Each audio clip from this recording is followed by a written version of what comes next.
Hi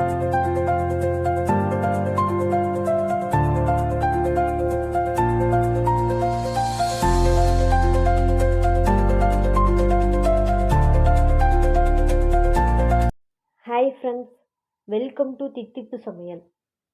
ஹெல்தியான recipe கருப்புளுந்து கஞ்சி எப்படி பண்ணுறதுன்னு பார்க்கலாம்.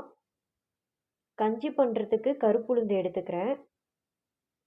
அப்படி இல்லைன்னா வெள்ளை உளுந்தும் எடுத்துக்கலாம். கருப்புளுந்து தோலோடு சேர்த்து செய்யும்போது தோலோட சத்தும் நமக்கு கிடைக்கும். அதனால் நான் கருப்புளுந்து எடுத்துக்கிறேன். உங்ககிட்ட வெள்ளை உளுந்து தான் இருக்குன்னா நீங்கள் வெள்ளை உளுந்தும் சேர்த்து செய்யலாம். இப்போ எப்படி பண்ணுறதுன்னு பார்க்கலாம். 125 கிராம் கருப்புளுந்து எடுத்து நான் ஒரு வடை சட்டியில் போட்டு நல்லா வறுத்து எடுத்துக்கிறேன். ஸ்லோ ஃப்ளேம்லேயே ஒரு 5 நிமிஷத்துக்கு கைவிடாமல் நல்லா வறுத்து எடுத்துக்கிறேன். இப்போ கருப்புளுந்தோட ஒரு 5 ஏலக்காய் சேர்த்துட்டு அதையும் நல்லா வறுத்து எடுத்துக்கிறேன். தோல் கருப்பாக இருக்கிறனால நமக்கு கலர் மாறுறது தெரியாது வறுக்கிறப்போ. அதனால் நீங்கள் கைவிடாமல் நல்லா வறுத்து எடுத்துக்கோங்க. இப்போ 5 நிமிஷம் ஆயிடுச்சு. ஏலக்காய் உளுத்தம்பருப்போட வாசனை வர ஆரம்பிச்சிருச்சு. இப்போ ஸ்டவ் ஆஃப் பண்ணிக்கலாம். ஒரு மிக்ஸி ஜாரில் ட்ரான்ஸ்ஃபர் பண்ணிவிட்டு அதை நல்லா பவுடராக அரைச்சி எடுத்துக்கலாம். இப்போ பவுடர் ரெடி ஆயிடுச்சு. நல்லா நைஸாக அரைச்சி எடுத்துக்கோங்க. இந்த அளவுக்கு நைஸாக இருக்க மாதிரி பார்த்துக்கோங்க. இப்போ கஞ்சி எப்படி பண்ணுறதுன்னு பார்க்கலாம். ஒரு பாத்திரத்தில் 4 ஸ்பூன் கருப்புளுந்து கஞ்சி பவுடர் போட்டுக்கலாம்.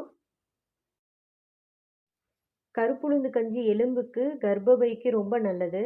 சின்னவங்கலேருந்து பெரியவங்க வரைக்கும் எல்லாமே கண்டிப்பாக இதை குடிக்கலாம்.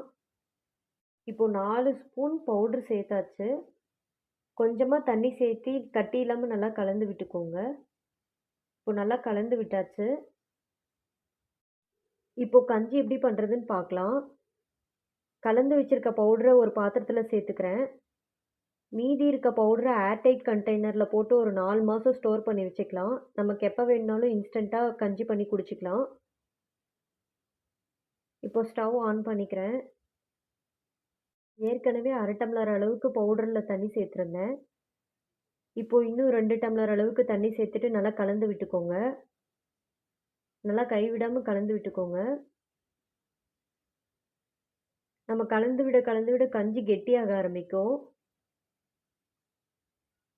நல்லா கைவிடாமல் கலந்து விட்டுக்கோங்க. இப்போ 5 ஸ்பூன் அளவுக்கு நாட்டு சர்க்கரை சேர்த்துக்கிறேன். சேர்த்துட்டு நல்லா கைவிடாமல் கலந்து விட்டுக்கிறேன். உங்களுக்கு எந்த அளவுக்கு இனிப்பு வேணுமோ அந்த அளவுக்கு இனிப்பு சேர்த்துக்கோங்க. உங்ககிட்ட கருப்புளுந்து இல்லைன்னா வெள்ளை உளுந்து வச்சும் கஞ்சி பண்ணலாம். டேஸ்ட்டு மாறாது, ஒரே மாதிரி தான் இருக்கும். இதே மெத்தடில் ட்ரை பண்ணி பாருங்கள் வெள்ளை உளுந்து வச்சு. இப்போ கஞ்சி நல்லா கெட்டியாக ஆரம்பிச்சிருச்சு.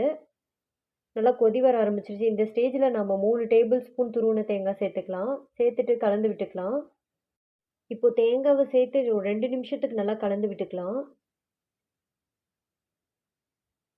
இப்போ 2 நிமிஷத்துக்கு நல்லா கலந்து விட்டாச்சு.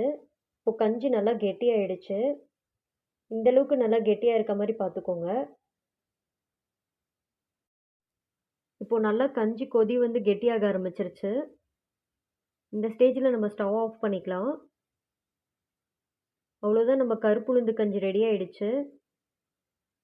இந்த ரெசிபியை கண்டிப்பாக எல்லாருமே ட்ரை பண்ணி பாருங்கள்.